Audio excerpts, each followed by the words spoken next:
welcome to the Pick Six podcast. I'm Sam McKewon, coming back from Cleveland, where I visited my wife's family. That's Evan Bland, who's going out to Colorado very soon. And this is I guess the moving day for both of us. I just got back. You're going out. Nebraska still doesn't have an athletic director. They might not have an athletic director for another week or two. You just never quite know. Evan, how you doing? Hey, Sam. Doing all right. I was thinking the other day about how, we in the media, there are certain vacation windows that we have. And forever, July has been one of those for sports writers, people like us. But how crazy it's been this year when you add in the CWS and the Senior Open and, the swim trials. There's been just, it feels like that. And then the Big Ten Media Days, of course, is earlier this year than it has been in a while, at 22nd and 23rd. Feels like that vacation window is shrinking a little bit every year, but we're trying to cram some in here. So that's good. Yeah, we managed it okay. The AD thing is what threw me for a curve. I didn't anticipate, having to kind of delve into that this July. I figured if there was going to be something done, it was going to be after this season. But Nebraska wanted to move on that now. We'll have an update on that in a minute. I talked to Ronnie Green right before we left. And that timeline is still kind of holding true. He figured it'd be a couple of weeks from the time that I talked to him, which puts us at a timeline of next week. So we'll talk a little bit about the athletic director search. We're going to talk about Nebraska football and basketball recruiting. The Husker football team is, they've missed out on a few guys. They still are in on a few guys. The basketball team, this is a big month, obviously, for basketball recruiting. This is right around that time when you start to see players start to commit from really this moment through, August, September is when basketball players start to commit. Sometimes they commit in October around signing day, but this is the period of time when that happens.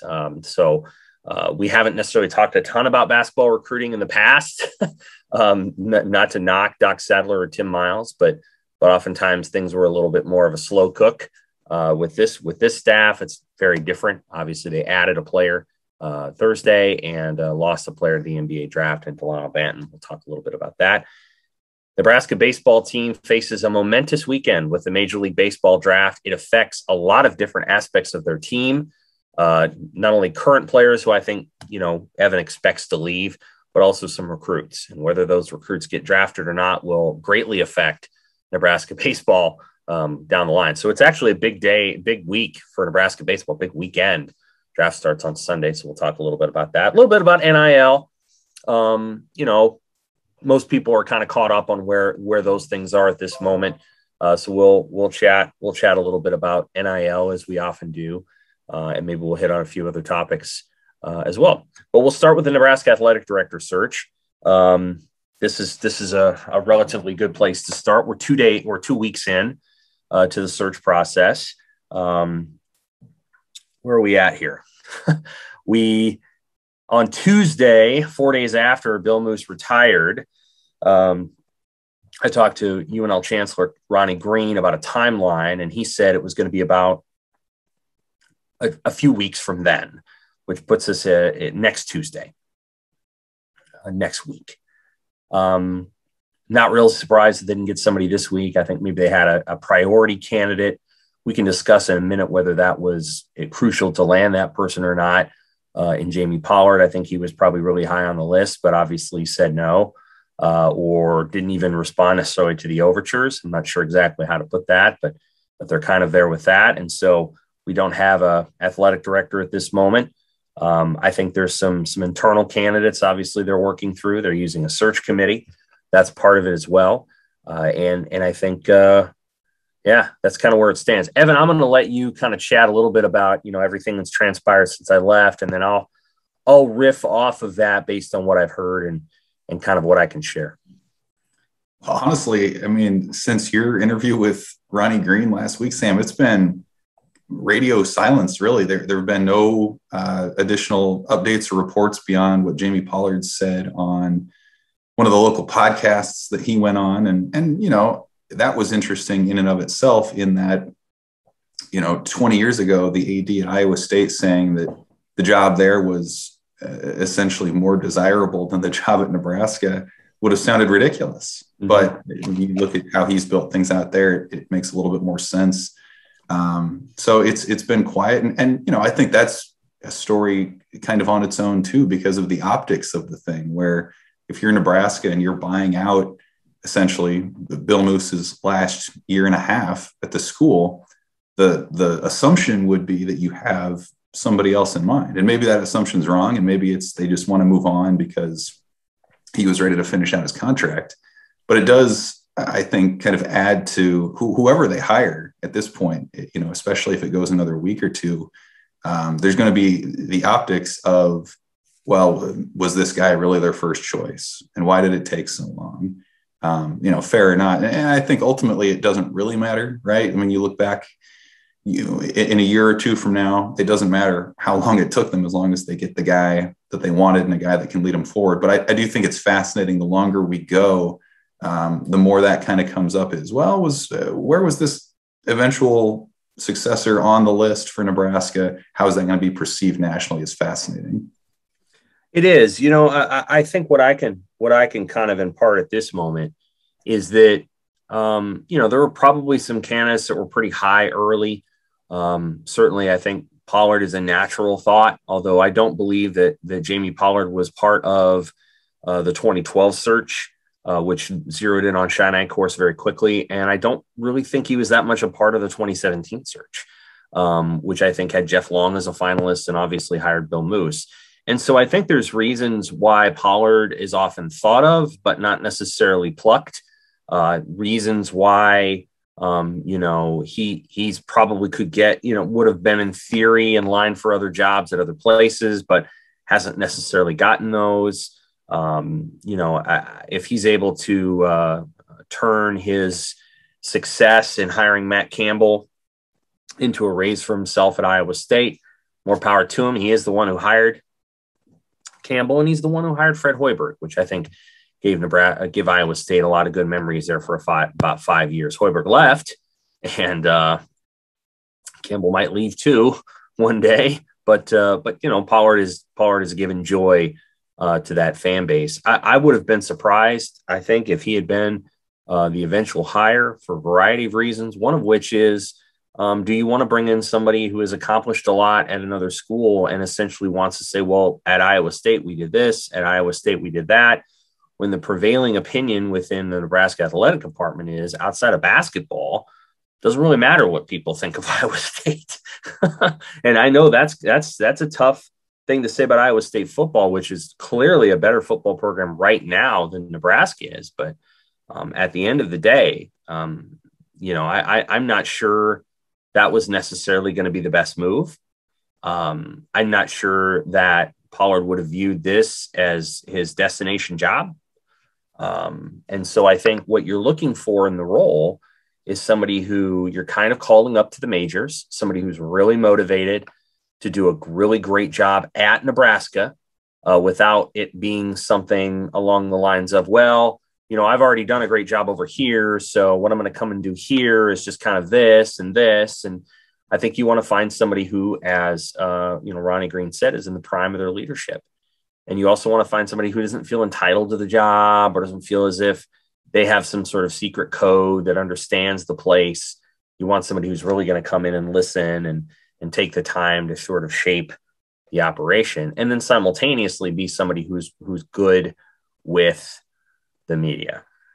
And I think the person I'm describing on some level has the outward facing qualities of a Bill Moose and the inward facing qualities of some previous athletic directors Nebraska might have had, including Sean Eichhorst. And I know people hear that and they kind of shudder a little bit, but there were processes that he put in place. What he wasn't great with is he didn't connect with the coaches very well, and he didn't connect with the media. But you ask other people within that department whether the operation was running smoothly while he was there, and I think the answer was yes, it was. And the student athletes liked him a lot, and that they weren't faking that. Student athletes barely knew Bill Moose, so there was a difference in the way that they approached those roles. We know that Pollard's out. We know that a former University of Nebraska president is out. That doesn't surprise me that much. I think that was a person that may have been interested in the job at one point, but isn't now. And so it goes.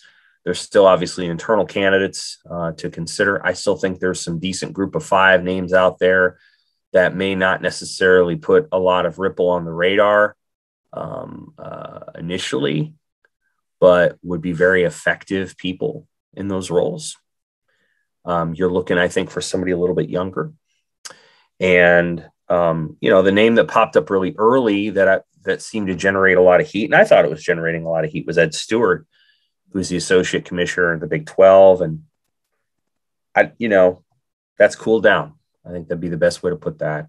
And that could be that, he feels like he's got a really good chance of being the commissioner of the Big 12, which, okay, commissioners, with the exception of Greg Sankey, have not generally been hired as the associate commissioner moving up. The ACC hired Jim Phillips. The Big Ten hired Kevin Warren. Prior to that, Jim Delaney was the commissioner of another conference. The Pac-12 hired, I can't even remember the guy that works for the casino, right? Yep. So if the Big 12's solution to hiring its commissioner is to hire the person who's been there for a long time, that does happen. And there's nothing wrong with that happening. I'm just saying that the current track record has not been to do that. It's to been, bring somebody, from outside in. So we'll see if that happens. But I still think it's probably going to be, 3 to 5 days. It could be longer than that. I think Nebraska wants to hire somebody who is stable for the long term and can maybe withstand a few different things. I think we've taken this athletic director job and said, each athletic director only gets one football coach. And if they only get one football coach, then they're gone. And that coach doesn't work, they're out of here. Well, you look at Jamie Pollard. He didn't get one football coach. He got 3. Gene Chizik left. Paul Rhodes seemed like an inspired hire, but it fell apart over time because he didn't recruit very well. And Matt Campbell was his 3rd coach. And look how well that's turned out. Right. So I think you've got to get out of this cycle of, well, you get one football coach and that's all you get unless you're Tom Osborne. Then you can be here for as long as you want. And I think they have to figure out a way to keep an athletic director above and beyond whether or not that football coach has success. Yeah. I think the other conversation that's interesting to me too, Sam, is the insider-outsider conversation. So, like, how important is it to Nebraska to have an AD with ties to the university? The last 2 hires have been what you would call outside hires, with Sean Eichhorst, with Bill Moose. Both had their, as you outlined, their positives and then their shortcomings. Obviously, Tom Osborne before that was the ultimate insider sort of AD hire. And so it's just fascinating to kind of see, like you said, Ed Stewart, obviously former Husker player. Garrett Classy, the interim AD, has been here a couple of years. I guess he would be kind of a blend of those 2 things. That he's been here long enough to understand what's going on, but he's not necessarily from here. So that part fascinates me. And then, you talk about a guy who they're looking for in the prime of his or her leadership. It doesn't just feel more important than usual, given not just the state of Nebraska athletics, but college athletics at large, where you have this massive changing landscape with NIL, and you have transfer portal, and you have media rights that are changing and fluctuating all the time. Like, this job for the first time in forever is about more than just the individual sports teams. It's about more than just the university. It's about being proactive and looking at trends in athletics at large. And I think that's something that you have to look at too. It can't be necessarily what have they done in the traditional sense, but where have they been visionaries? Where have they been proactive on certain things? And I think you have to factor that in as much as anything when you're looking at these candidates. I agree. I think you have to consider, as I've said before, athlete forward candidates. Mm-hmm. So that's the way I put it. Oh, my camera. Athlete forward candidates. candidates who understand what it means to create an atmosphere that makes student athletes want to come here, stay here, and excel while they're here. And you have to create an atmosphere that brings all that together. And if you think about really good leaders in athletics today, you're seeing people who have the ability to blend, get the really talented people on board, get a team mindset in place, simultaneously create an atmosphere where you love so well that you can hold people to a super high standard. I think in the past, coaches and even ADs were like, well, the kids are gonna put up with it because they have to, because that's the culture. And now they don't have to put up with it. And actually, the pendulum swung so far in the other direction that there are times when student athletes almost come up with, well, this is just wrong, and it's not wrong. Like it's really benign. I think we've seen some situations where athletes have transferred from one school to another, and you're just kind of like, okay, like it seems like maybe the slight that you're feeling there. The one I think of a lot was the Clemson quarterback who went to Missouri because, he wasn't going to beat out Trevor Lawrence. And I'm like, you're going to miss out on a national championship, which he did, to go to a really mediocre team with a coach who's on a hot seat just to say, you started at quarterback when you're probably going to be needed at some point in Clemson's season, which he would have been. Chase Bryce came in and kind of saved that game against Syracuse a couple of years ago. But there are moments when you wonder, like, what's going on here with some of these student athletes? Whereas, 20 years ago, you never would have done that. Like, student athletes just put up with a lot of crap. They still put up with that, but they don't have to do it as much. They can kind of walk away. They can kind of just walk away. And so you need athletic directors and coaches who really understand that you have to love these athletes really well and care about their whole being, or otherwise you're not probably going to maximize your potential. And that's not just the money piece. People think it's all about NIL and about making money. It's not. It's about mental health. It's about getting them in the classes they want. A lot of times in the past, it used to be, well, here's the classes you're going to take because we need you for football or we need you for this. Here are some classes you can take that make our life easier. And I think that's not the answer. The answer is to maximize the experience of the student athlete. And Nebraska's really good at that, incidentally. They have people in their program who care about that and maximize it. So, but you need an athletic director who really cares about it. And Bill Moose was really good to me, and I really enjoyed him, just an immense amount, and I have a lot of respect for him too. But Bill, even a year ago, was like, well, they start playing these players, this old boy's going to go back to the ranch, and like that attitude. You can understand why he wanted to retire. He wants out. He understands that the landscape is changing, and maybe it isn't necessarily his favorite one. Ditto with Barry Alvarez. Alvarez isn't going to say it, but he's not ready to be done working. You notice that? Alvarez is going to the Big Ten. Well, there's a reason for that. He's ready. He's ready to get out of it. So I think the same of Moose. He's ready to move on to some of the chapter. It won't surprise me if Bill's a consultant somewhere, but I still think it's going to be a young candidate. Won't surprise me if it's a group of 5 type guy or woman. Won't surprise me wouldn't shock me if it was Garrett Classy. Classy's got a lot of positive things on the ledger. It would surprise me a little bit if it was someone else within Nebraska's operation. And at this point, it would surprise me if it was Ed Stewart. Although, again, if they can get him, I think he's a really interesting choice. Now, he's been working for the Big 12, so he's worked with a lot of football coaches. He hasn't, worked necessarily within the athletic department to, deal with academic, like getting all those things in place. I don't know. But I think he would catch up really quickly and be a good candidate too. So it's an interesting moment. Very much so. Yeah, Classy is interesting. I don't know if you noticed this, Sam, but Jordan Burroughs, the Olympic wrestler from Nebraska, had a going away thing down in the rail yard just this week, and Garrett Classy was down there, sending him off. So, for a guy who's been spearheading their NIL legislation, who moved Nebraska's media rights in-house from their partnership with Learfield IMG,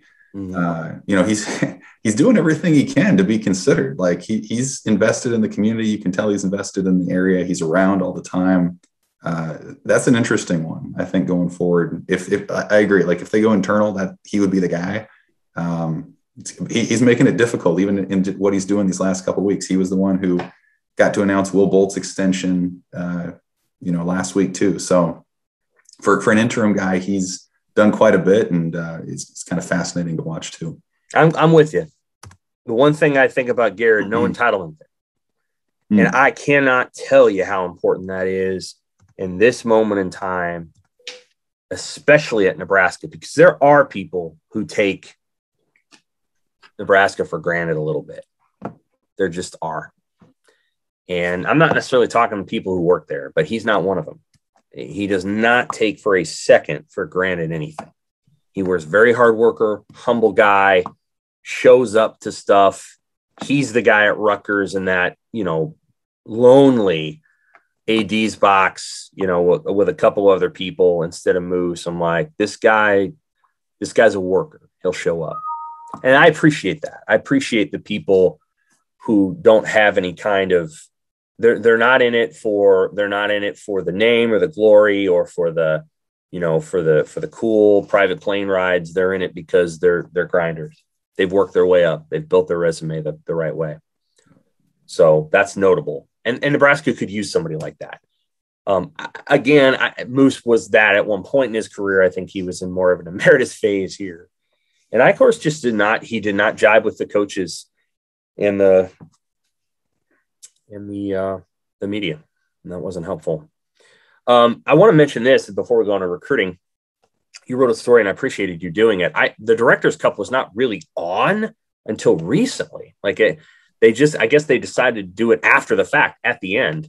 But Nebraska had its highest finish in 5-6 years, right? Yep. Highest finish in 5 years.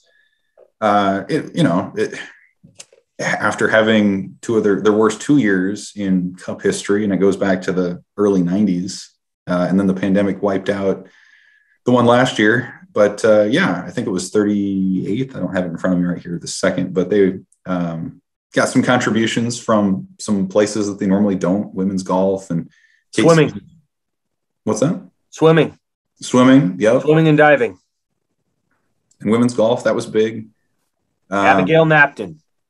They owe a lot to her. I'm not kidding. Yeah. They'll probably finish in the low 40s if it isn't for Pablo Morales, his team, and more to the point, Abigail and a couple of those. A lot of it was swimming and bowling. Bowling winning the national title versus finishing third is worth points. Right. But a lot of credit to women's golf, to women's swimming. Some of the smaller sports got them home. Yep. Track and field did well. But you usually write that, and I always appreciate kind of the 30,000 foot view that the Directors Cup brings us, because it's a nice, tidy way to look back and say, okay, who contributed, and we just kind of outline some that did, and then you say, well, football gave 0 points, men's and women's basketball gave 0 points. You can kind of go down the list and see. It's just a very, objective way to kind of evaluate how some of the programs have done, when it's the points again are based on getting to the postseason and then how you do there.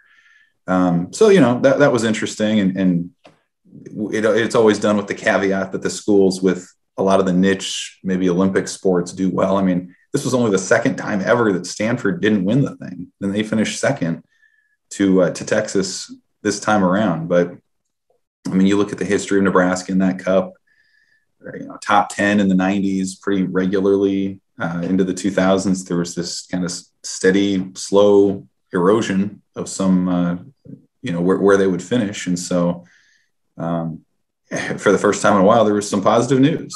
I mean, they finished higher, obviously not where they want to be. But but it's always fascinating to see. And then in the Big Ten context, Nebraska was right in the middle. And I think that's just as telling because most of these schools offer similar sports, obviously some differences here and there, but Nebraska finishing 7th out of 14, it feels like a pretty accurate barometer of where they stand overall in their conference right now. Yeah, I would say I agree with you. I agree with that. I think this is a tougher league. Some of these schools have more sports. Michigan does, some right? Mm-hmm. Yeah, so you're never going to catch Michigan in this thing. I think it's really hard to do that. I guess you could, but it's hard. Again, when I'm looking at the standings, it only shows the spring sports, which I'm not sure where to access at this very moment, the other ones. But, Nebraska's at 35th. That's where they were. They're ahead of Wisconsin and ahead of Penn State. Yeah. It surprises me. They're not usually ahead of those schools. Don't seem to be anyway. So, yeah, I think you have to. I think you got to tip your cap a little bit to the work that some of the smaller schools did. We didn't cover what was going on with the Nebraska diving program well enough. That's an error on our part. I mean, they were very, very good.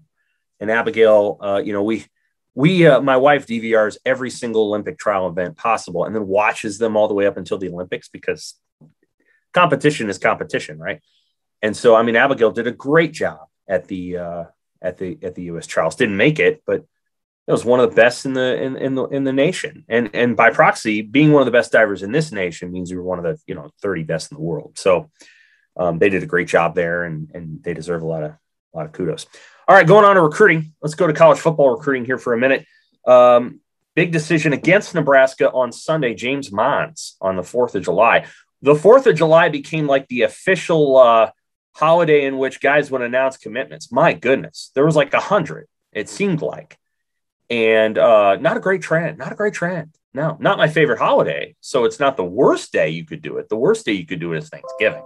But not a great trend to have 100 of those on 4th of July. But it seems like that's what's going to happen. Nebraska loses out on James Mons to Indiana. Yeah, they do. That's a big one. They were in on him for a long time. He obviously came and took the official to Nebraska and considered him highly. We've talked about this on here before about how his status as a legacy recruit is somewhat overblown in that, yeah, his great uncle Wander Mons was a star here back in the day, but you look at his family lineage, he's had relatives playing at high level college football programs around the country. So Nebraska wasn't the only place that can lay claim to him as sort of a legacy recruit. But yeah, when you lose out to a guy like that at a position where they're trying to stock up at defensive back, and then you lose him to a conference rival in Indiana, who also took one of your top DB prospects a couple cycles ago, and Tywan Mullen. That stings. And when you look at kind of the status of their class overall, 7 commits at this point. Scott Frost has said it's going to be a smaller class anyway, might be in the 14, 15, 16 type range. So every miss that you have is a little bit more under the microscope because you're not recruiting as many guys. And so it definitely hurts for him. But you kind of move on to the next thing. And I think this isn't necessarily totally related, but what fascinates me about this recruiting class too, Sam, and how small it is that when you look at Nebraska's roster, it essentially does have 3 freshman classes right now. You had the actual true freshmen who are here. You have the previous class, which are true freshmen because they didn't have 2020 count against them. And then we think back to the 2019 group, and we've had this discussion on this podcast before about how they redshirted almost everybody in that 2019 class. I think there were 3 players that played more than 4 games in 2019. And so you have this logjam of freshman status student athletes and players in there. It's really kind of coming home to roost. And of course you can't predict that, right? If you're the staff, like you could never have guessed that the pandemic would throw a wrench into everything, but it creates a really odd dynamic where you're so backloaded with freshmen that it's really making recruiting kind of an uphill battle in this cycle. It is. I think there's two ways to look at it. Certainly the numbers are smaller than you would like. That said, I don't know exactly why that would necessarily work against Nebraska getting higher rated players. In other words, the players that they really wanted. Sure. Because, in theory, if the numbers are smaller almost everywhere, then better players should trickle down to some of the middle tier schools. And Nebraska's always recruited really well for its weight. Now, I'm not saying that those recruits have always panned out. We'll talk about that in a minute. But they've always recruited really well for their weight. And what I found in this particular cycle is that Nebraska is not necessarily getting all the top guys on their board. I mean, I think Landon Sampson was a guy that if he had committed on June 4th when he visited, they would have taken that commitment. He ends up going to South Carolina. James Mons was a corner that Nebraska wanted quite a bit, and he chose Indiana, in part because a guy that chose between Indiana and Nebraska 2 years ago, Taiwan Mullen, chose Indiana. And so there's been some misses along the way in the sense that they'll bring guys in and then those guys decide they want to go somewhere else. Nico Davier is going to, Arkansas, his hometown school. McClelland out of Oklahoma has kind of been elevated to a, 4 or 5 star guy, 4-star guy. Jaron Kanik, not coming here, most likely. Might, I guess. He came here for the spring game, but, he's not coming here. That was a guy that they wanted quite a bit, that they thought could really help them out. Now he's, I don't know has he committed yet? I'm sure he has. No, he hasn't committed yet, but, he visited Alabama and some other schools. So he's kind of moved into a different echelon of recruit that, Nebraska wanted him. They didn't get him. I think there's probably been a receiver or two along the way that was a little interesting. If they get Jalen Marshall out of Overland Park, great. If they don't, I think they might not get anybody from that city again, which is a little surprising to not land someone out of Kansas City. And so, they didn't want everybody there. I get all that, but there's guys that they offered too. They offered like 5 or 6 guys. We're just kind of reaching, I think, a point where it's tough to say this is exactly how Nebraska wanted it, even if the numbers are what they are. Now there's some scuttlebutt that Hayden Schwartz, who's a very polished, almost finished product defensive end out of Jacksonville, Florida, out of the Bulls school, might be coming Nebraska's way. He's a really good high school player. Again, he's probably closer to a finished product than a lot of guys are. He knows how to play the game, knows how to, scrape and play through guys as opposed to trying to run around them, plays with leverage, all those other things. But what you hope you get in a player like that is somebody who's even got a higher ceiling than you imagine. His floor is pretty high, but we'll see where his ceiling goes. There's a name. Jaden Mangum is a name to keep in mind. He was an athlete that visited late in the process. There's a bunch of offensive linemen in the mix. Valen Erickson visited a long time ago. John Pastor, Jake McCullough. I'm probably forgetting somebody. So, it's an imperfect process, Evan. Certainly it's not perfect. It's not exactly where everybody wants it to be. They're doing okay. But I think in the future, they want to get guys that are higher on their board. Again, the 4 kids from Omaha aren't going to Nebraska, and they're all really good players. They're all good players. I think Nebraska would have taken commits from all 4 and 3 of 4 at least. And the 3 of 4 would be, if you get Caden Helms, do you take Michael Riley-Ducker? If you get Michael Riley-Ducker, do you take Caden Helms? That kind of thing. It wouldn't be that they didn't like all 4 players. I think they might have taken all 4 of them, and they didn't get any of them. And that's tough. And one of the guys they got is, and again, Jake Applegate, I think is going to end up being a good player because they get good players out of Southeast. But Jake Applegate is a guy that they were going to get when they offered him a scholarship, and then they didn't. Mm-hmm. So. It feels to me like this is a reflection of kind of the greater urgency now for Nebraska to win games this year. It feels like, we talk about the kind of the waning attendance at the Big Red Blitz last month, and, the smaller crowds there. You talk about how Nebraska has these mini plans out for tickets this fall, which is a rarity this late, especially before the season. Usually those tickets are snapped up. And so there's talk about, will the sellout streak continue? That's been a popular topic lately.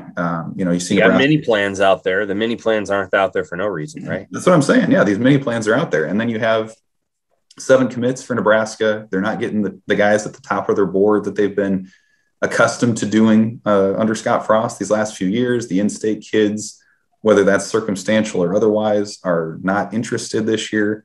So it really does. It feels like Nebraska's got to show something to stir up some interest. I mean, 12-20 has been bandied about a lot this offseason. Nebraska's record under Frost here. And it really does. It feels clear cut. Like this is the year they got to show something to generate that interest, because all the other stuff is there. Like, we're not going to be talking about culture this year. We're not going to be talking about continuity this year. We're not going to be talking about, some of the support structures. NIL is strong. Academics are strong. The facility is coming. Like, all the stuff around Nebraska is sound and good enough to compete, but the on-field results just haven't been there. And I think you're starting to see this waning interest. And man, it feels just, maybe it's oversimplifying it, but you got to make a bowl game. You got to show a reason for people to get excited about what's to come with this program in the next few years.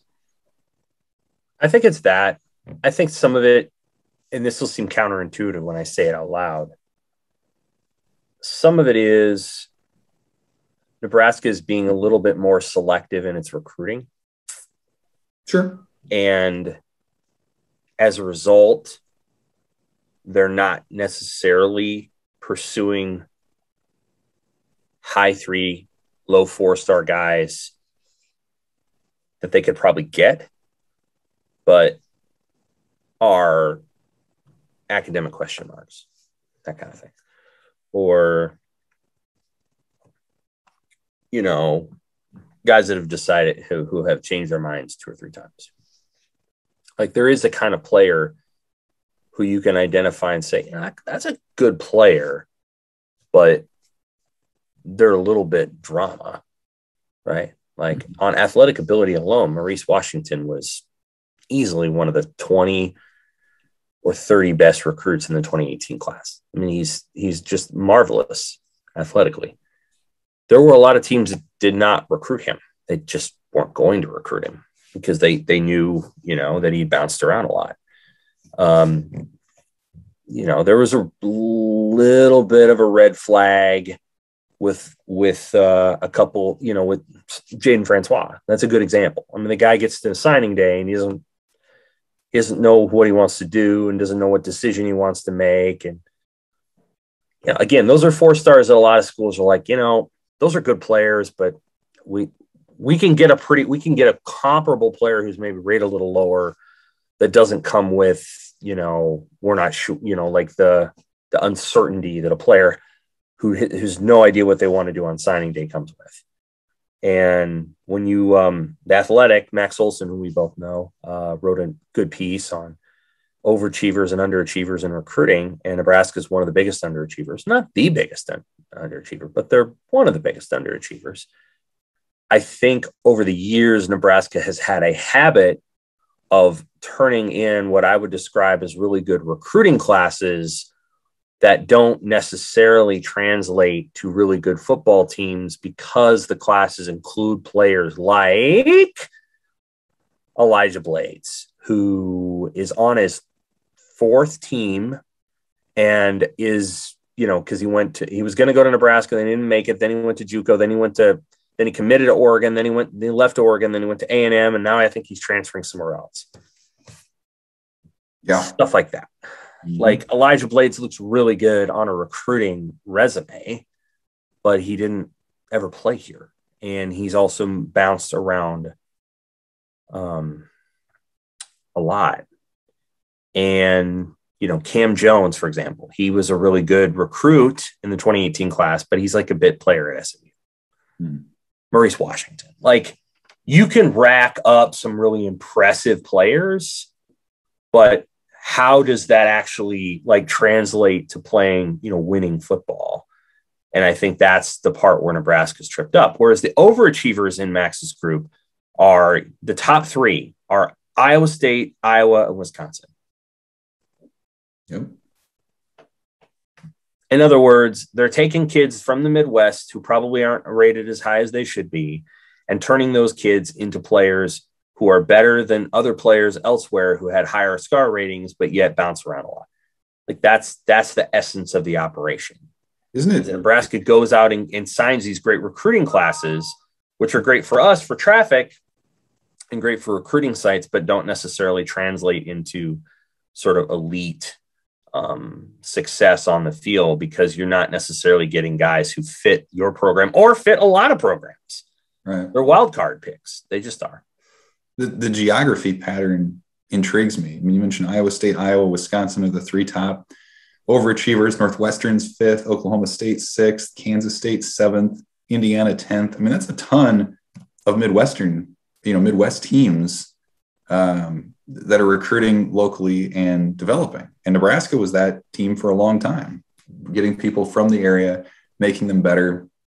And then you look at the overachieve or the underachievers would be Nebraska, but there are a lot of Midwest teams there too. Illinois hasn't been good. Arkansas is number one on that list.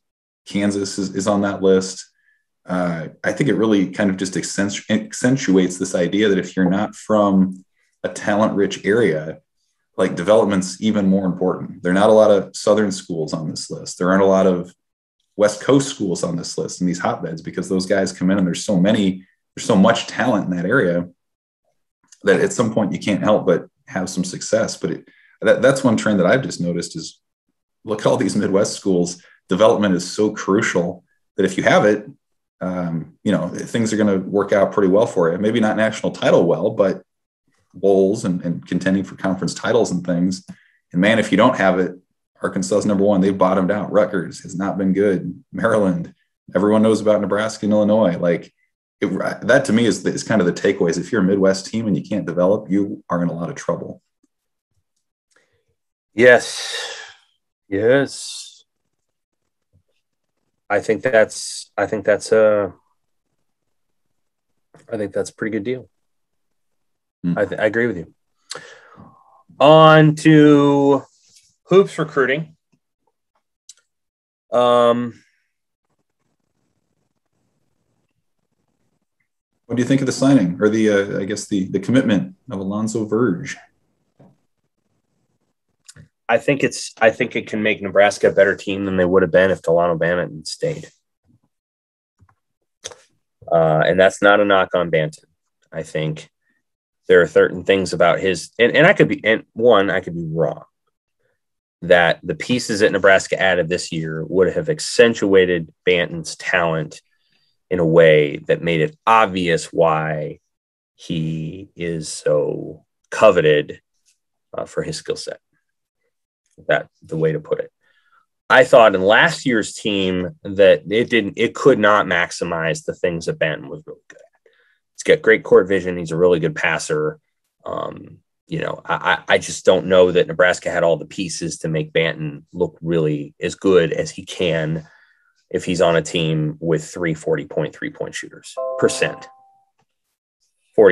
three-point shooters. So, if you put Banton in a situation where he's kicking the ball out to guys that really know how to knock down shots and are really good at that, he probably looks different a little bit. But what Verge gives him is somebody who can get all the way to the hoop and can finish there. And there are things that Banton can't do because he's 6'9", and one of the things he can't do is go under people and up and unders, and all those things are harder for a 6'9" guy to do. The thing that a 6'9" guy ought to be able to do is rise above a shorter defender and hit jumpers. And guess what? Banton did not do very well. He didn't do that. That was part of an issue. When you're 6'9", the thing you should be able to do is hit jumpers over a 6'6" or a 6'4" guy. That's not something Banton was very good at. It just wasn't. He was a good finisher at the rim.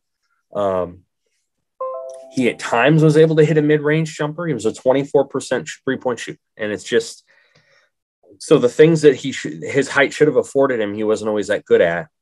With this guy coming in, he can get to the cup. He can get all the way to the rim. Not some, I get 6 feet from the rim and then I got to do something so I don't draw a charge. He can get all the way there. He can finish when he gets there. He draws fouls fairly well. He gets to the line quite a bit. He passes pretty well from that spot. He's similar to Trey McGowan's, which means that maybe you can use them together and you can't really favor defensively one side or the other because one guy's going at you one way and the other guy's going at you another way. Or you can bring this guy off the bench and he brings you the same kind of energy that Trey McGowan's was bringing you. And so I think that's the addition, or that's the piece that they get here. They get a good score. The ball's not going to, now Teddy Allen was a scorer, but I don't think the ball's going to stop the way it did with Teddy. So Teddy's, and I like Teddy Allen, but when Teddy got the ball stopped because it took Teddy time, like many, many seconds to set up the move that he was going to make to try to score. Like he had to back guys in. He had to feint here. He had to feint there. He had to go up and under and then over and then shoot and then hit like a little 6-foot runner. And all that stuff took time. And so if he missed, it was a defensive rebound because everybody was kind of ready to go back the other way because everybody's kind of standing. With this guy, he doesn't pick up his dribble. He's not going to back people in. He's not an NBA guard backing somebody down in 1996. He wants to get all the way to the rim and he wants to play fast. So I think it's a good pickup. And that's what I was going to ask you is you look at kind of the dominant scorers on Nebraska's first 2 teams under Hoiberg with Cam Mack and then Teddy Allen. Both of those players have departed. It felt like in some ways when those players weren't in, the ball sharing was better. The kind of the scoring ecosystem was closer to what Hoiberg had at Iowa State. So I guess I'm curious, like, is this that again? Or is Verge, has he shown more of an ability to be a facilitator as well? Do you feel like he's going to fit into that ecosystem as opposed to kind of dominating it maybe the way that those previous players have? He did. When he got the ball, he did shoot quite a bit at Arizona State. I think that's a reasonable point.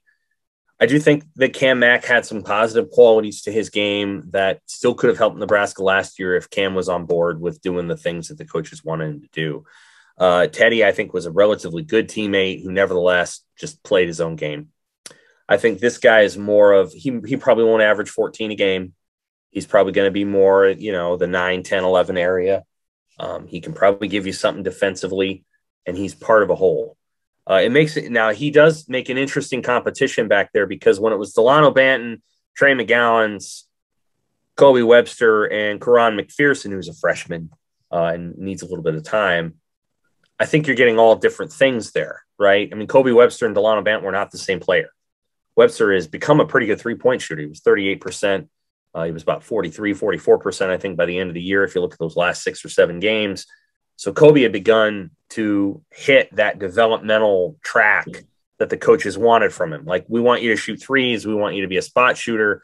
We want you to stretch, the defense. And he was doing those things. Banton, was Banton. And then McGowan's is, let's get down broad lane, get to the hoop and finish hard and draw fouls and be athletic and all those things. Verge is closer to McGowan's. And by proxy, he's a little bit closer to Webster. Banton was his own kind of unique player. So I'll be curious to see how it works. Again, there's things about Delano Banton that I really like. He was good in a 2-man game at times. He'd come off a pick and he could throw a pass that had some touch on it and was higher than the regular throw to a low post guy. And I think if he and Eduardo Andre had worked together for a whole off season and then went into next season and had really worked on that, they might have been able to connect on that kind of stuff like 2 or 3 times a game, because I like Andre's game a lot. But they can still do a lot of those things with shorter guards. And so I think it's going to be a net positive. This is a program, if you look at their non-conference schedule, which was released while I was also on vacation, this is a program that I think can win 8 or 9 non-conference games right off the bat. It's not a hard schedule. We have to be honest about that. It's pretty soft. It is. It just is. Their hardest game on that whole slate is probably Auburn in Atlanta. And then North Carolina State on the road. And then Creighton. We don't know what Creighton is. Creighton is going to be a brand new basketball team. They lost everything. Zagorowski, gone. Ballack, gone. Bishop, gone. Mahoney, gone. Jefferson, gone. The whole team is kind of brand new. Now, they're talented as hell, but we don't know what Creighton's going to be yet. We just don't know. And so you have to think Nebraska's favored in that game. It's going to be played in Lincoln in front of a full house early in the season. Creighton's going to be young and not sure of exactly what they are. I'll take Nebraska there. So you're looking at 9 wins. And then you get into Big Ten play, and if you win 6 or 7 there, you're in the NIT. And so I think that's what I think they have a real chance of doing that. And I think Verge probably helps them with that, because there's a guy that on a night when McGowan's is in foul trouble, you bring this other guy in. He's very similar in his game, maybe even a little bit better scorer than McGowan's, and you don't miss a beat. And when Teddy got in foul trouble, or when McGowan's got in foul, there was no guarantee that Banton was going to pick up that scoring slack. Just wasn't. And again, I like him. I think he could be a really interesting player in the NBA. But in the NBA, he will be surrounded by players who accentuate his skill set and are not. I mean, we have to be honest about where Nebraska's at. Eduardo Andre in 5 years could be an elite player. He is not, an NBA player right now. So if you pair a Banton with a G League or an NBA league level post on in pick and rolls, Banton's going to get it done. He just doesn't have those. He doesn't have those complementary pieces yet with it at Nebraska. So that's what I think. I like it. It's going to be recruiting wise. This is a big month, so we'll talk about this really quickly. Recruiting is a big month in July. They go out and they do a lot of their recruiting this month, where they go around to tournaments. This is true in women's basketball as well. Fred Hoiberg and Armand Gates and Doc Sadler will be everywhere. Matt Abdelmassi is sort of recovering from his surgery, so he's not going to be out on the road. Fred and that crew will be out. They'll hit all kinds of tournaments. There's a big one coming to Omaha and Council Bluffs next weekend. So I wouldn't be surprised if Nebraska's coaching staff is to some degree at that. You'll have some targets who come in actually for that. So that'll be a big deal for these guys. We'll just have to see. Isaac Trout is really high on their list of guys that they absolutely want to get. They don't necessarily have, 7 spots open for next class because they have a lot of youth in their program. And even though they have turnover, they're not necessarily going to have these spots available in October. So I think they may not sign a bunch of guys right off the bat. Trout is a big priority. Isaac Trout's a hell of a player, and I think Nebraska would love to have him. So I think they've done a good job of recruiting him. I think Creighton's doing a hard job of recruiting him too. Creighton wants him pretty badly. And then Oklahoma wants him, in North Carolina and some other schools do as well. Kaisei Tominaga is part of the Olympics, which is really cool. He's part of Japan's 3-on-3 team. So he'd be the guy that is shooting the 3-point shot oftentimes, or is it 2? I think it's 2-point in 3-on-3. 1 and 2. Yeah. So that'll be fun to watch. He'll obviously join the team later. His role is pretty clear on the team. I mean, you kind of know what he's going to be. You obviously want to get him here and see what he can do defensively, but he's out there to hit a couple of 3-pointers a game and knock down perimeter shots. Yeah, that's kind of where it's at. I mean, I think their program trajectory is pretty good right now. I think they've set themselves up to have a pretty good team this year. Have to figure out some chemistry elements in the backcourt, but I think their front court is going to be sneaky good. I really do. I think Andre is probably going to come along and be in 20. And this is based on things I've heard, and just I think Andre could be a 7-4 post this year. 7 points, 4 rebounds, a block. I think Derek Walker can give you kind of what he gave you last year, 9 and 5, somewhere in there. and then you add whatever Kohanens can do. Hard to say, but he'll play. And then Breedenbach, who they love as a passer and a lot of other things. So I think their front court could be sneaky good next year, sneaky competitive, and their back court should be good, and then their wings should be outstanding. The talent on the wings is outstanding. Latman's a talented guy. Bryce McGowan's is a talented guy. Keon Edwards at 6'7" is a talented guy. These are good players. So they should be pretty good. They should be. Got to do it on the court, but they should be pretty good. Let's talk some baseball. Big weekend for Nebraska baseball. Huge. Yes, it is huge. It's a 20-round draft this year, which is up from 5 last year in the pandemic, and forever it's been 40 rounds. So it's still half of what it has traditionally been over the years. There's one thing we know about the draft this week, and that's that Spencer Schwellenbach's going to be a high draft pick. He could be Nebraska's highest draft pick in the Big Ten era if he goes in the first round or early in the second round. Ryan Bolt, an outfielder from 2016, has that honor right now. He went pick 53, I think it was, back in the day. So, that's the one thing that we know. Schwellenbach, he actually has 2 more years of college eligibility, but he's going to make a lot of money in the pros. Really, the question with him is, will it be as a pitcher, as a shortstop, or as both? And that's going to depend on which team takes him and how they project him, because a lot of teams have seen him different ways. So he'll be the first guy to go. That could happen Sunday night in the first round, or probably more likely Monday afternoon in the second round. Beyond that, though, I really, people have asked me, how do I think Nebraska baseball is going to do next year? And I think a lot of that's going to depend on how things go this weekend. I mean, Cade Povich, who's been their Friday night guy, I think he's a 50-50 proposition to be drafted and to potentially leave. What's interesting about him is that he has 2 more years of college eligibility as well. And so typically, if somebody wants to go pro and they feel strongly about it, they can do that with 1 year of eligibility left. So they have some bargaining power in the negotiations. Because of the pandemic year, Povich can actually come back next year, improve his stock, and still have that leverage. So I personally feel like he'll be back next year, but it's going to be interesting.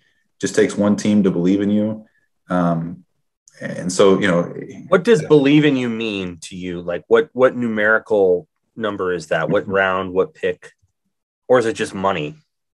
Well, I mean, it's different for everybody, whatever your standard is. But I think what Nebraska coaches tell their players that makes a lot of sense is, don't get caught up in the dream, because these guys on the pro side see this as a business. So if a team isn't investing in you, whether that's draft capital or what you would consider to be a good signing bonus, then don't go, because they haven't invested in you well enough. And if they stay, the pitch is, if you stay at Nebraska, they will develop you into a better player that then will get that investment from teams. So they caution their guys, if you're getting taken in the 17th round, you can be signed for $40,000. Like, yeah, you'd be a pro technically, and that's a dream achieved, but teams didn't put much into you. And so they won't hesitate from moving on from you if things don't work out. So I think that's kind of where that goes. I know education is important for his family and for Cade himself at Nebraska. So it feels to me like he might be back for another year, but we'll see. The other current player who is really interesting is Jackson Hallmark. He's a guy who got his degree in May. He was the center fielder for them all year. As I was looking back on some of the numbers from the year, I was surprised to see that he actually led Nebraska in home runs this year. I mean, he was a guy who kind of told me during the year, like, yeah, I thought when I began college, I was under the delusion that I was a home run hitter. And under Will Bolt has become a really quality bunter, stolen base threat, things like that. But he actually had some power too. And he was right up there in average. He hit well above 300. So he's a guy, I wonder, will he get drafted? And if he doesn't, he still, I think, could go kind of that Aaron Polinsky route from last year where, he could say, hey, I've been here for 4 years. I feel like I've done what I can here, and now it's time to hit the pro ranks. To me, if anybody else other than Schwellenbach goes, I would feel like it might be Hallmark as a guy who just has done a lot here. It feels like he might be ready for that jump. Obviously, Nebraska would love to have him back for one more year, and he'd be, a staple in their outfield at a position in the outfield that would be totally starting over if he doesn't come back. But we'll see with him. And then, for the first time in 4 or 5 years now, Nebraska has to watch how some of its recruits do as well. I mean, Drew Christo from Elkhorn, the right-handed pitcher, and then Chase Mason, an outfielder and right-handed pitcher from South Dakota, would be the top 2 guys. And they both participated in the MLB pre-draft combine in North Carolina last month. And they only invite about 200 college or high school prospects to that event. So those are 2 other guys to watch. And they both, similar to, Povich and Hallmark, they have certain numbers financially in mind that teams are going to have to hit. And if they don't hit that, then you might not see them get drafted at all. I mean, Spencer Schwellenbach was a good example of that 3 years ago out of Michigan. He had a certain standard. I think it was in the top 5 or somewhere in that range. He wasn't taken in that range. And then eventually a team took a flyer on them, like the 33rd round or something like that. So that's something to keep in mind with Christo and Mason, is if they don't get drafted or if they go late, that's not necessarily a reflection of their actual talent.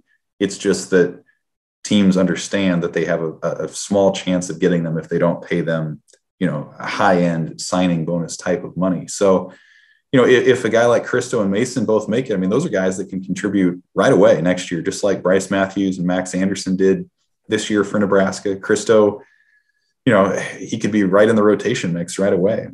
Chase Mason, as I said, outfield is totally starting over. He has the athletic ability, both in speed and power, to be an impact bat for Nebraska pretty quickly. And he's a guy who is a multi-sport athlete who is really raw. And you put him in with those coaches, Will Bolton, that staff, and they can develop that into a more refined approach. I mean, that's a guy who could be a really high pick in 3 years. So I guess when I look at it overall, those are the 4 guys that really will shape what Nebraska can be next year. And you have other guys too who will probably sign as undrafted free agents, Luke Roskam, Chance Roach, whose eligibility has expired. But those 4 guys are really the ones, to me, that if you get them back next year and you bring in the rest of that recruiting class and maybe you add a transfer or 2, I think Nebraska's drop-off with losing Schwellenbach probably won't be nearly as steep as what it might seem. Yeah, I agree with you. I think many years ago, a guy like Roach might have been more palatable because he's really good at getting outs, which is kind of the point, right? Yeah. But I think the thought process is today, the way these guys lift and the way these guys swing and what they're swinging to do, Chance Roach's offerings will be knocked out of the park from a lot of different angles. Whereas in college, maybe he could get away with a pitch, turning into a ground ball in Major League Baseball, which I find fascinating to watch these at-bats anymore. These guys can hit home runs from almost anywhere. Like, it doesn't have to be the fat, belt high cheese. It can be anywhere. Like, it can be anywhere in the strike zone and actually out of the strike zone too. They're so strong. They're so fit and they're so big that it's just easy for them to muscle the ball wherever it needs to go. Yeah, it's true. I mean, what Roach can do is refine that sinker ball a little bit more because, if everybody's doing one thing and that's getting the strikeout as a pitcher, mid-90s, power fastball sort of deals, like it's not the worst thing in the world to kind of go the other way. And if you can generate some soft contact and get some quick outs that way, there's value in that. It doesn't mean you probably don't have the potential to be an ace, but you can make a living in pro ball. No question. Getting some ground balls, keeping their defense on your toes and that sort of thing. So that to me is the thing. Like, he's not going to overpower a lot of guys, but he put it well when I talked to him a month or so ago, saying he wants to be that guy who a batter makes an out and says, how did I not hit that out of the park against that guy? Mm-hmm. How did that not happen? How did I just, get on top of that thing and ground it or roll over to second base or whatever? So I think he could have a pro career. Again, he's an older guy. He doesn't have any eligibility left. So the odds of him getting drafted are almost none, but I do think he'll sign with somebody. And, you never know. A guy who has, again, a different sort of approach than a lot of other prospects. Sometimes those guys work out too. Yeah, it'll be interesting. I think he's got a shot. I just wonder if major league teams will take a chance on him, that somebody will give him an opportunity. He strikes me as the kind of guy that's going to get up to AAA, and then it's just going to be a battle. Maybe, yeah. A battle to get to the big club, because there's just a sense of, look, this guy's going to hit it out no matter where you throw it. So you have to be able to throw it really hard to get it by him, or otherwise he'll just knock it out. What are we missing? Anything with NIL that jumped out at you? Adrian Martinez signed a kind of a neat deal with a Degree deodorant this week. He'll maybe share some of his life story, which we're familiar with. He was one of 14 athletes to do that. That's the biggest deal so far, right? Ben Stilley and Jojo Doman are holding a camp. That'll bring them a little bit of money. They're going to give some of that to the food bank. Salute to them on that. Food bank's a great operation here in Lincoln. A lot of runs. Pretty modest to start, to be very honest with you. A lot of runs of ads, a lot of GoPuff sponsored posts. Yeah, I don't know what GoPuff is. I didn't either. Call me a moron. If you're listening to the podcast and you knew what GoPuff was and you knew all the ins and outs of GoPuff, congratulations, you're an expert. I did not know what that is, and I know what TikTok is. I mean, my daughter's on TikTok. I have a 13-year-old daughter, so I'm not clueless. But I didn't know. I've never heard of GoPuff. Anyway, they all have. Now you have one athlete, Casey Rogers, who's part of Barstool. Now, what is that? I don't even know what that is. Like, okay, so he's a Barstool athlete. What does that mean exactly? He eats pizza with Dave Portnoy. Like, what does he do? I have no idea. I know Jackson Hallmark is too on the baseball team. I guess you can apply to be a Barstool athlete. I have no idea. I know it's a popular thing among a lot of college. Oh yeah, student athletes. A lot of student athletes are, interested in Barstool. Yeah. But I don't know how you make money doing it. See, and you and I have talked about this a couple of times, and your NIL story last week did a great job of laying all this out. I'm still a little dubious as to like how over time you're going to make the kind of money. Like companies are going to be like, you know what we're going to do? We're going to give you this money. If we have no idea whether this is going to get us more traffic or not, but we're going to give it to you. Like I could see GoPuff doing that, because you can GoPuff makes sense on Twitter, but I don't know how somebody gives somebody money to like, hey, well, the local Chevy dealer, and then nobody buys more Chevys. So like, why would you give it to them? And the theory is like, well, if it's a booster, they just want to pay for it anyway. Yeah. Which, I mean, look at Miami, right? I mean, that owner of that gym down there paying every player essentially $500 a month to promote his gym. But see, that might actually work. The guys show up at the gym, they're outside, they're signing autographs like that. A gym, I could see a gym, maybe. I'm surprised the gym has not done that in Lincoln. Wouldn't you? Yeah, but not to that extent. Every player that wants in, I mean, you're talking tens or hundreds of thousands of dollars. Like it is, I think you're going to see a lot of that. It's not always about return on investment. It's about bringing the players in, or it's about just being associated with the brand. Like, I think you're going to see a lot of that too. People who want to have a Nebraska athlete associated with them for the novelty of it or for the status of it. Like, I think it's not always going to be about making money for some of these businesses too. Yeah, that's possible. How long does that sustain? Like, how long do you want to be cool for?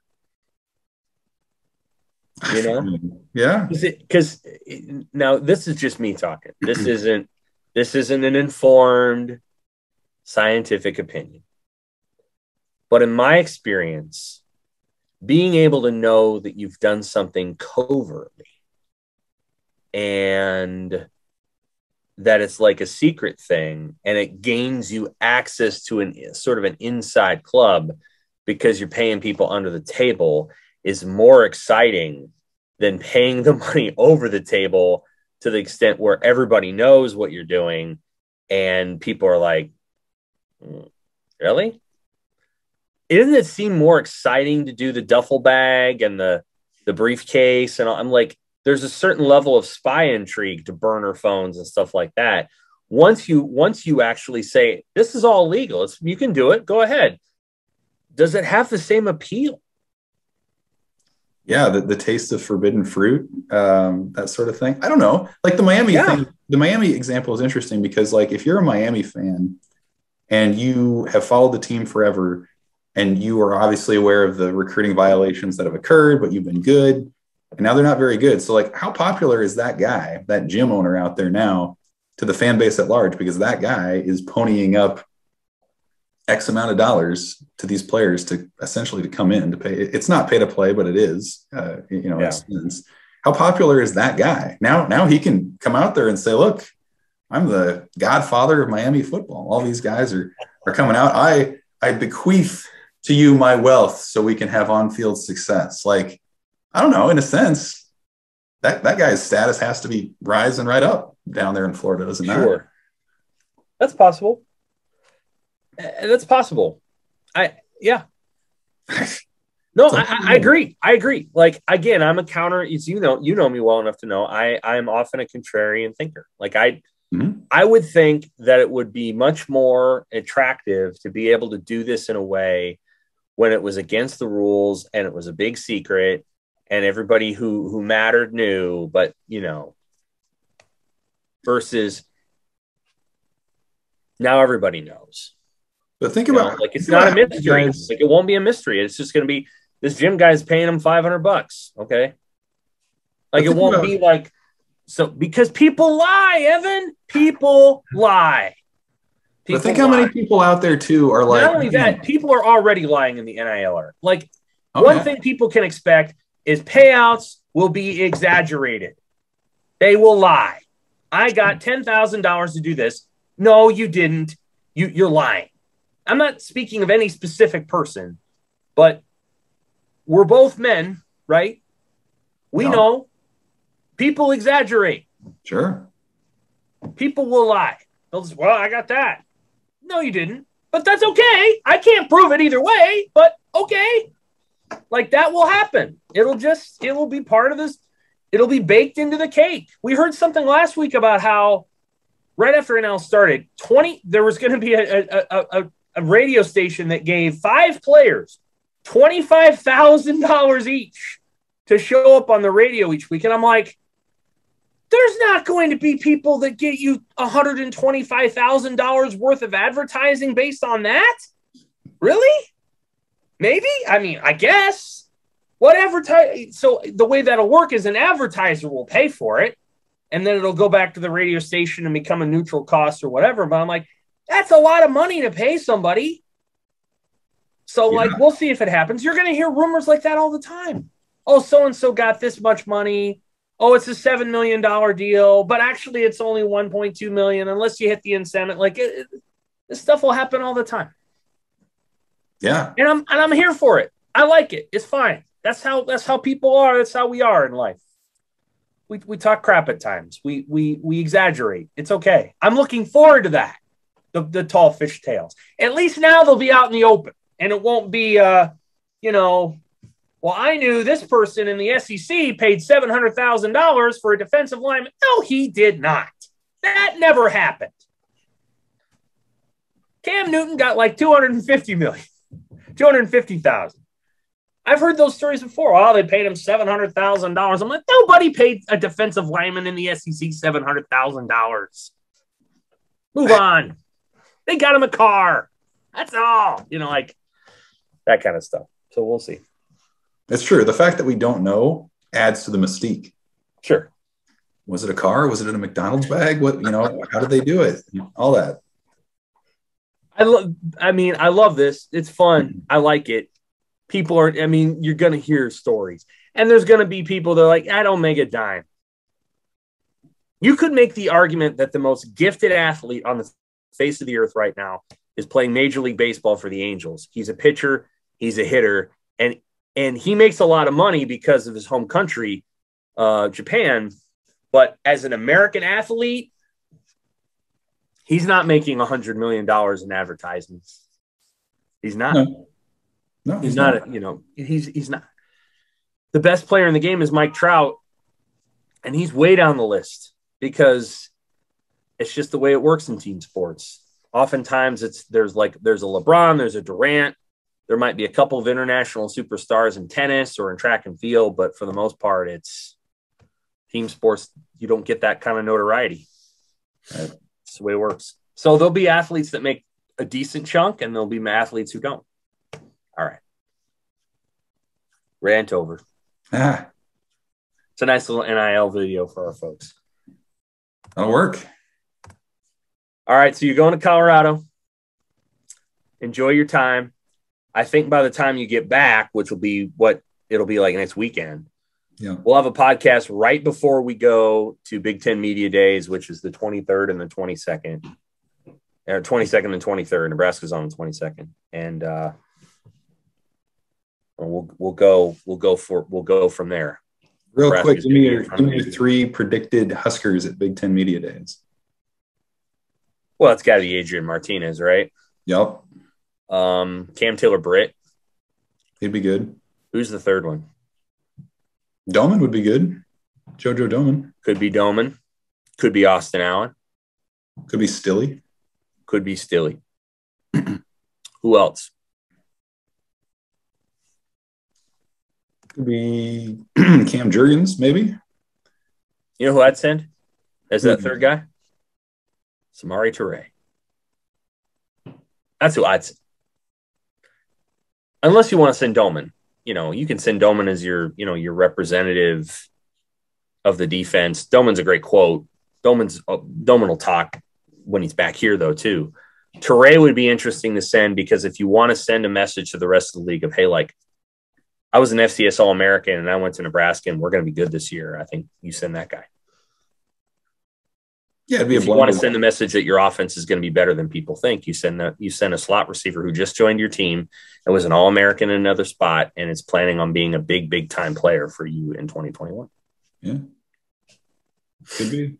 That's what I'd say. I think the first 2 are slam dunks, Martinez and Taylor-Britt, but the third one, they have some options. I go with Toure. That's who I would send. Mm-hmm. I would send, and that would surprise a lot of people. They're like, well, what did I send that guy for? But I think it would be I think it would be an interesting pick because he can be the guy that's like the face of Nebraska football is not as bad as everybody thinks it is. And I know because I chose to join the team. And I could have gone other places, but I went to Nebraska, and here's why. That kind of thing. If you want to play it like that. I agree. All right, man. Have a good vacation. We'll see you, when we see you on the other side. Can't wait. Thanks. All right. You bet. For Evan, I'm Sam. Thanks for the Pick Six podcast.